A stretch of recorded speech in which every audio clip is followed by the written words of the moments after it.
welcome guys to the podcast. Thank you very much for coming. Luckily, you both were in the neighborhood. Yep. It's been pretty hard considering I live here. Yeah, exactly. Thanks for the invite. It's great. No problem. Thanks. Could you just shortly introduce yourselves? Who are you? What are you doing here? But also just what part of the Masters are you in? And then we'll get started on the rest. Gergő. Elderly. Yeah, sure. Elderly first. Yeah, thanks.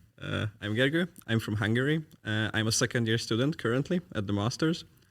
I also live on campus. So if you ever, dear listeners, if you ever need help around the campus, just let me know. I will gladly show you around. I've got some pretty good practice with giving tours.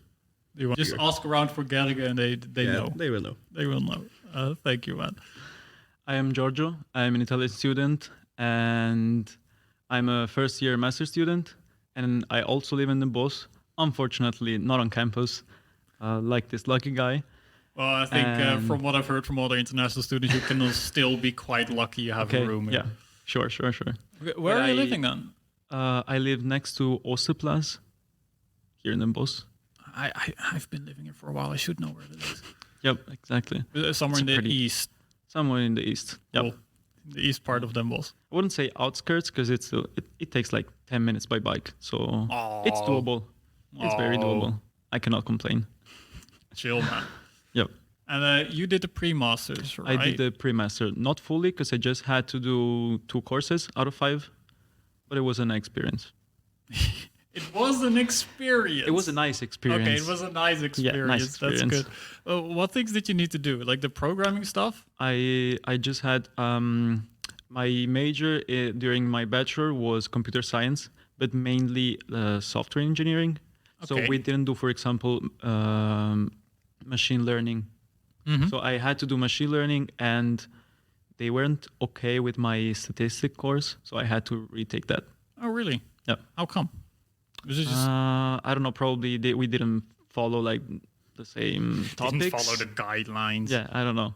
Oh, that's very interesting. Especially because from what I know of people that come to JADS, that generally the admission officers look pretty, well, I wouldn't say lenient, but they try to understand more or less what you've gotten in your courses to see whether it's actually needed. Because did you feel in the end that it was needed, for example? I think so. Yeah, it was a nice review of all the topics that are needed. So okay.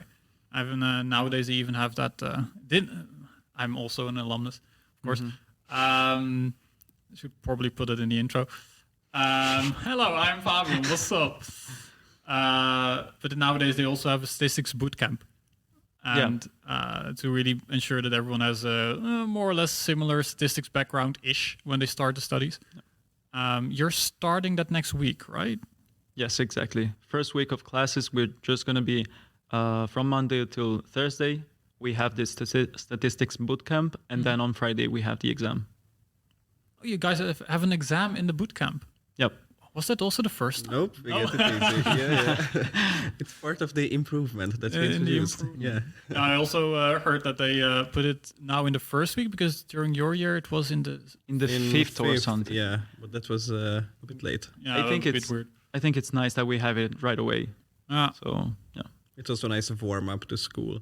You know, like getting back into the habit of actually like sitting down and concentrating. Yeah. Like school stuff. Yeah. I think it's nice. Oh, cool. Why did you guys in the end decide to go to the Netherlands of all places? It's generally a question that pops up in the mind of us Dutchies. Any particular reason, or was it generally just the studies that made the?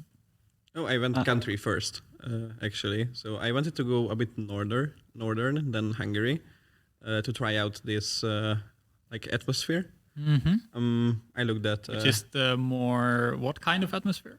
Well, you know, like I feel like the like northern-ish Europe has like a very distinct feel to it. With the climate, it contributes quite a bit, but just like the general vibe, like the outlook on life, it's quite a bit different compared to like southern or eastern parts. I wanted to try this out. I also considered going to Sweden. But they weren't very flexible or helpful with admissions. So I was like, Netherlands is closer anyway. Everyone was really nice here with the admission process. So it just became the Netherlands at the end. So Oh, how cool. Do you have more or less a similar story then, or? I did during my bachelor, I did my Erasmus in Sweden. Oh, cool. And talking to Dutch people, they said that education was very similar to what you have here in the Netherlands. And I really liked the one in Sweden. So I said, okay, everyone speaks English in the Netherlands. I think it's like Bit of a convenience factor. exactly. Yeah. So I said, why not? I also have one of my cousins living here, and she always said nice things about like I how don't society know what it is, works. but I see so many Italians here. Go to Amsterdam, and like half of the people are Italian. Yeah, I Even guess here with the PhD lab, they're just more than half, maybe 60, Gemma, 70%. Stefano. It's just Italian. If you go in and we want to escape. you have a bigger chance of hearing people talking Italian than it's English. the climate, you know. Like if you live in Italy, like you can appreciate the nice 25-degree summer. So I think the climate plays a big part in that one. Yeah, the climate. Oh, I think that like the climate is a make or break for people who want to move to the Netherlands, or like in people's heads. You know, if you don't live here, you think it's like a giant deal. Like how you know, like it's like always cloudy and a bit gloomy, and a bunch of people consider it like scary. That was Or like, that was like the case for me. intimidating. Yeah. That was the case for me. And then you move here, and then you realize like, yeah, it's quite fine. Like it's not that big of a deal. You just get used to it, and then it's fine. But I think the climate is a big part of the Dutch or like the Netherlands idea in people's heads. Cool. Were there certain things that when you came here that you thought, whoa, didn't expect it about the Netherlands? Or was it more or less the bias proved to be true? I was surprised by the amount of festivals that you guys have. Like the Festivals? festivals Yeah, culture, agree. it's insane. Every single national holiday turns into a festival. Yeah, true. Yeah, but it's so nice. Like people like just seeing everyone, no matter age, just like go out and have a good time together. on any national when you guys holiday. had the carnival, probably also here. Yeah, Both, yeah, like- you've both experienced that. Carnival, the King's Day, or the Liberation Day is it May? Yeah.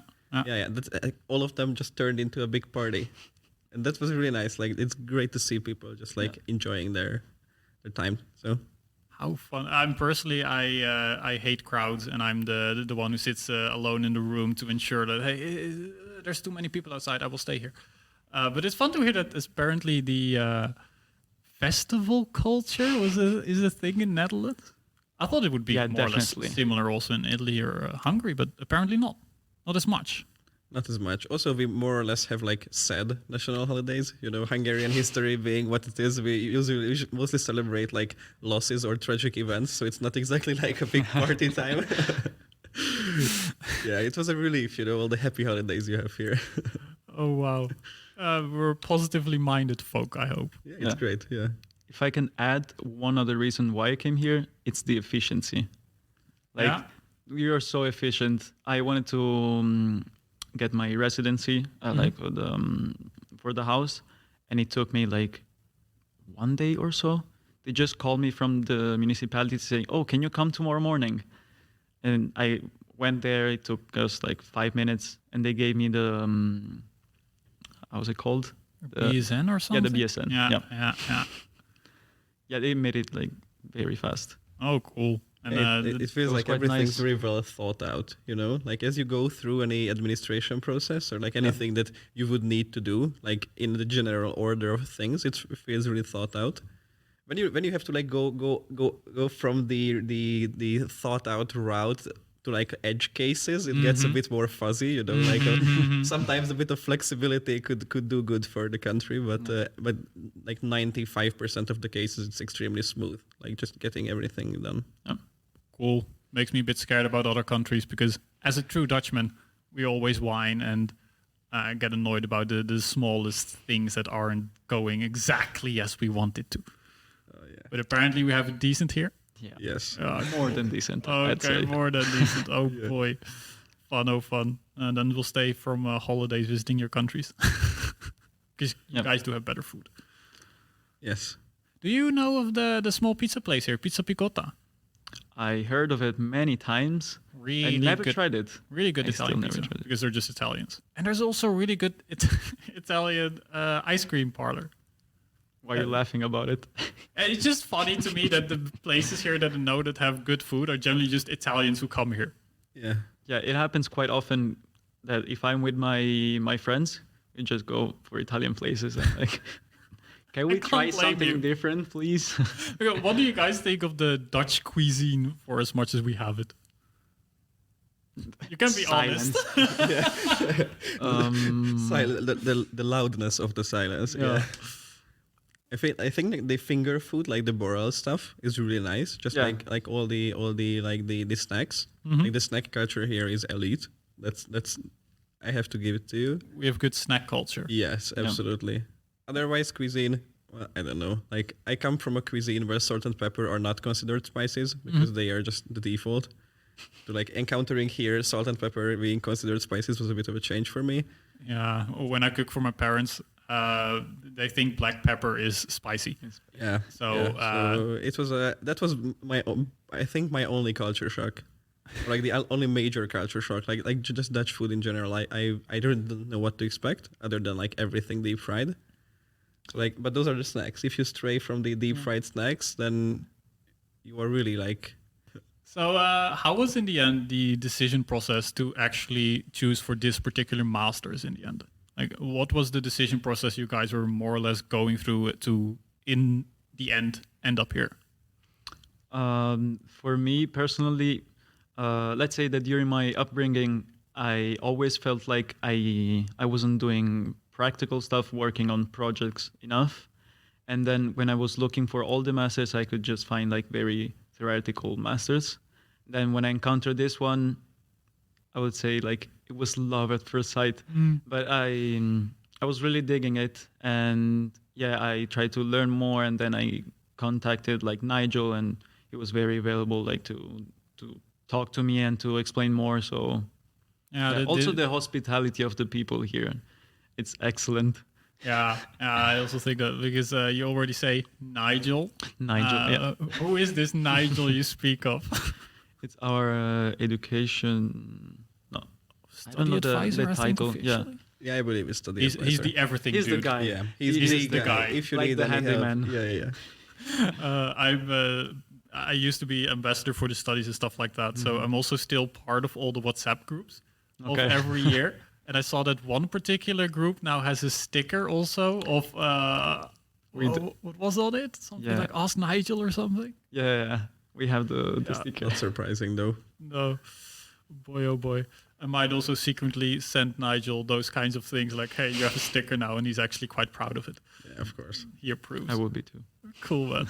How was it for you, Gergő? What's your decision process? Yeah, well, I did math as my bachelor's, the specialization in data science. And as I was talking to the course coordinator back home, I asked them like how did they design the curriculum, and they mentioned that they like basically like cut together pieces from a few different universities, and TU Eindhoven was one of them. So I just started like browsing the masters at TU Eindhoven, and then the decision was between like data science and AI and this master. I think many people face this decision, and I was like, I would prefer getting a bit further away from like the purism of math, like a bit closer to real world. So I went with this one. Yeah, and I am really pleased with my decision. So, why do you say that? Well, I feel like the master lived up to my expectation quite well. So, like my idea was that I need to develop like real life, like people skills, like how to work in a team, like how to manage time together with the team, like just like this kind of stuff. Like math is a beautiful science, but it's extremely abstract. And that doesn't really transfer to the real world or like into a workplace. So it was great. Like it's been a learning curve at the first time, like working with 5 people, especially since in the Netherlands, like it seems everyone is just basically like brought up with this idea in mind that you have to work together, teams, projects, and just like being dropped into this ecosystem was a bit steep of a learning curve, but it was great, and I think I'm really better for it. So. Because certainly group work is something that's very much something Dutch, I think. Because in maths and your software engineering, did you also not have quite a lot of group projects? Ooh, not really. Not really. Yeah, my bachelor was in AI, so I had nothing but group projects also there.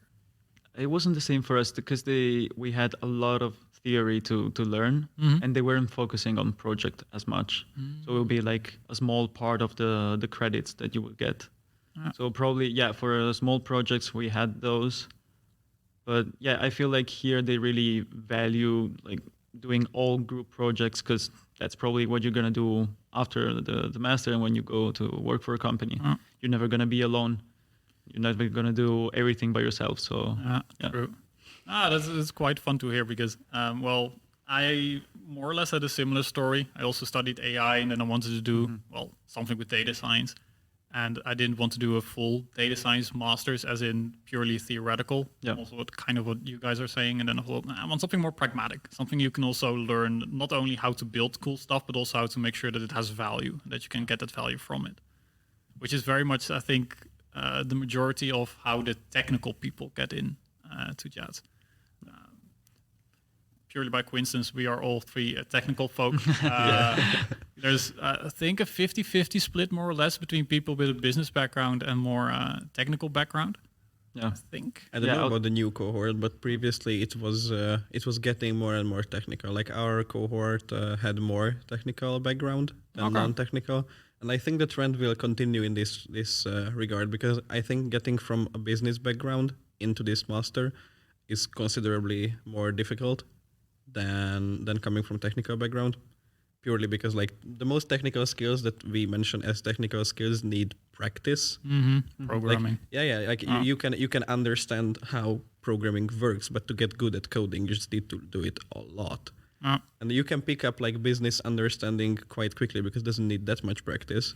Whereas coding is just like repetition. So I think the trend is more and more technical people coming here, like technical people who want to get closer to the real world. Do you think that JADS can do something more to help alleviate that struggle? Honestly, or is it in the end I just, don't. it's just time? I don't think it's possible. I don't think it's possible because they're already like organizing the pre-master, which helps a lot.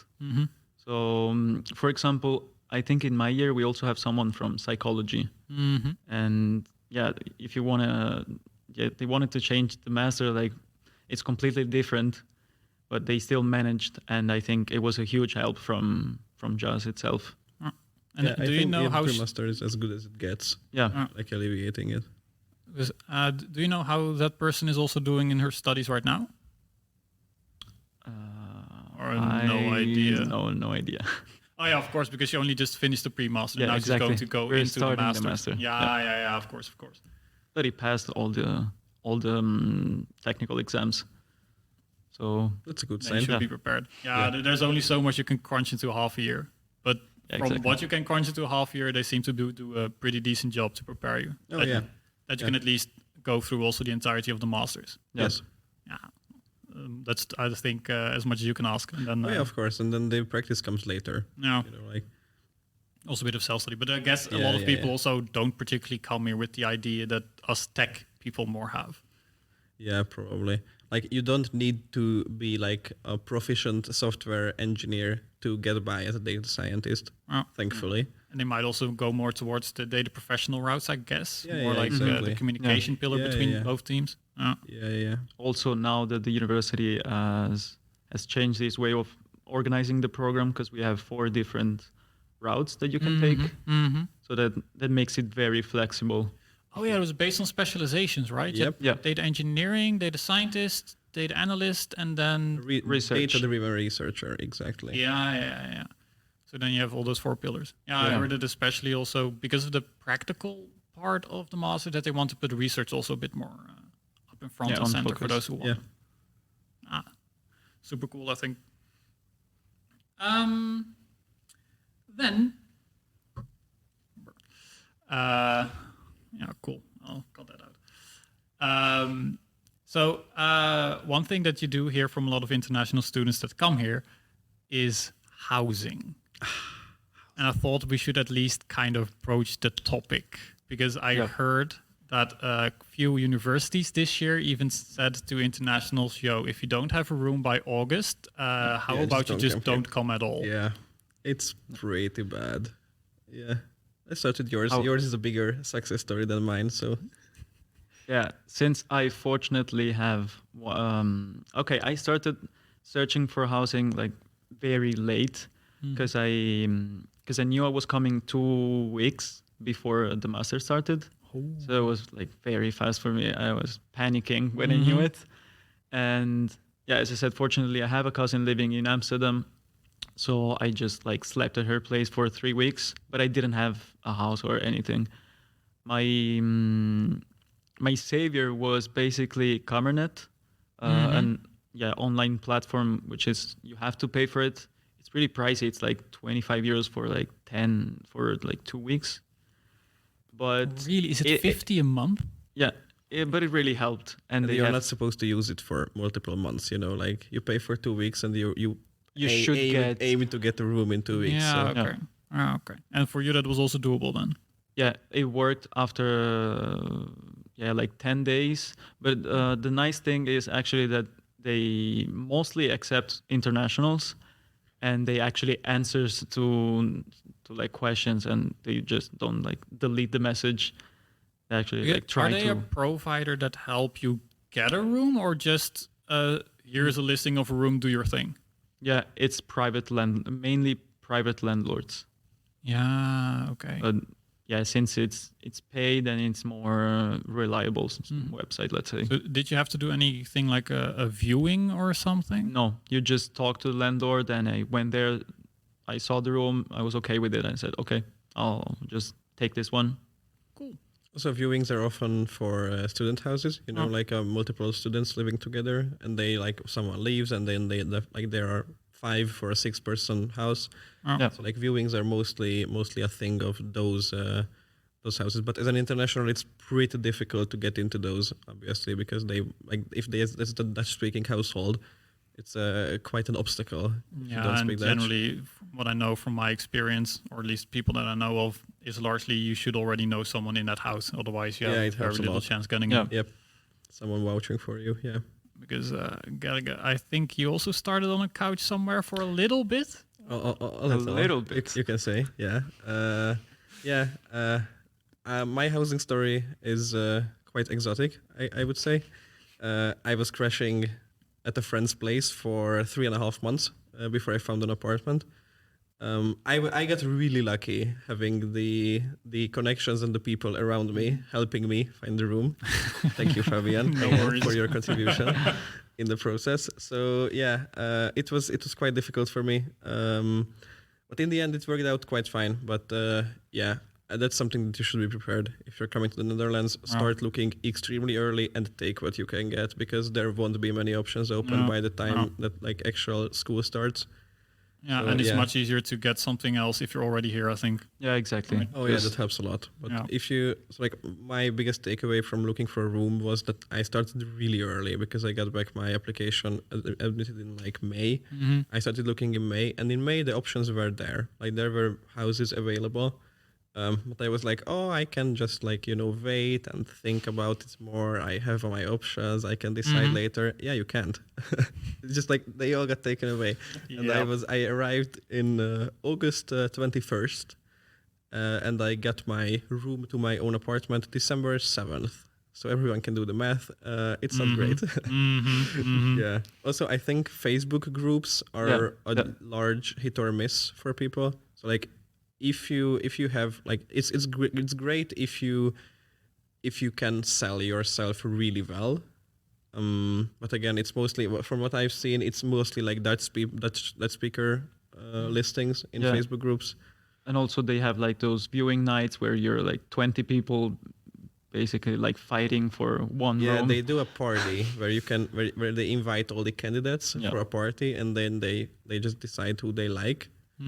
Which has like a very Hunger Games-y vibe to it, if you ask me. But yeah, if that's your thing, then Facebook groups might work. How in the end do you guys deal with the financial burden of studying abroad? Because I think, Gergő, you have a small assistantship, right? Or had? Yeah, I'm working on the side, so that helps a lot. With the Was it more or less doable to get a job as an international? Or? I had a tip from a friend who studied here that if I see a job as a research assistant, I should jump on it immediately because it's like a good job to do. It's international friendly always because like the language of education is English. It pays reasonably well. Knowledge work looks good on your CV. So I did that. I jumped on the first research assistant position, but again, I get kind of lucky with it. I'm not sure how it would have been if I don't get that. So, do you have any experiences with? I like to sustain myself. I already have a loan from Italy, but I try to. I worked a few months in clothing industry here in the Bosch. But and one thing that also helps is that from the government, you can also receive a supplementary grant if you work at least a certain amount of hours per week or a certain amount of hours per month. I don't remember. You can actually get the free public transport like Dutch students. You guys also get that then? Yeah, just if you work though. Okay. Yeah, because it's EU law that you can discriminate between EU citizens, but the Dutch government put a restriction on it that like you need to be a self-sustaining member of Dutch society, and that means working 56 hours a month minimum. But if you do that and you're an EU citizen, you are eligible for the student financing with the free OVA, the supplementary grants. Yeah, and then it's up to the family's income for previous years to see if you get a supplementary grant, but everyone gets the free OVA. Which is nice. Yeah, so getting a job that lets you work, I think it's like 14 hours a week. If you crack 14 hours a week, it's huge. So any international coming to the Netherlands, definitely do that. It's like public transport is really expensive and it creeps up quite quickly if you travel around. So that's a very like sleeper expense. And the free OVA is a big one. So yeah, because oh boy, I also largely just travel by public transport, and although it's quite decently organized, Dutch people will say it isn't. Probably you guys will say it is. Yes. It's quite costly. Do you guys have any other tips for any international students with regards to coming here, or just some unexpected stuff? If you want to save some money, go to Action. To get supplies. Do you guys do sports here or something like that? Is it quite doable? Oh yeah, I think that's it's really good way that like sports is really ingrained in everyone's just daily activities. Like everyone has their own sport that they are doing, it seems. So that's great. And is it also a decent way of getting to know other internationals? Or is it generally not that big of a deal because everyone's already kind of knowing each other from the studies? I'm not sure. How is the international network here? It's not big because, of course, like the university is pretty small, and also like there are the other university like JADS and Avans, but they're both like they don't have a well extended like international network. But regarding sports, for example, there is the student sports center, Sportium, and that's very cheap for what they offer. They have great offers. It's like 13 euros per month, and you get so many facilities. You also get the sauna. They have many things to do. And if you also want to try like squash and different kinds of sports, they have them. So they're also quite fun if one day with your friends you just want to try something new. Cool. Well, I think that's at least a really good note. Maybe only then for maybe JADS, also for us to know. What do you think is something that just makes us decently unique and is something that is something we do well here? And on the other hand, also something we can improve on? Something that comes to mind. I think the first things that come to mind that JADS does really well is the atmosphere. I think it's really familiar and very like close.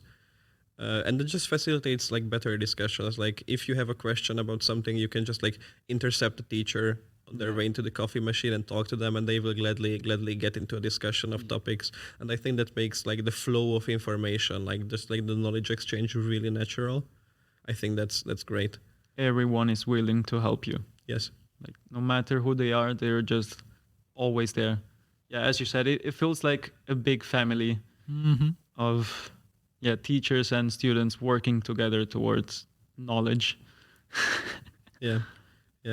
What was the improved one? I think the only thing that comes to mind is the administration aspect of the joint degree. You know, I still feel like it's a bit messy. Definitely. That was a strong agree. Yeah, but that's not really up to JADS. It's just like the nature of the joint degree. Like some facilities come from Eindhoven, some from Tilburg, and then it just like becomes a bit of a maze of passwords, accounts, networks, cards. Yeah, so that takes a bit of getting used to.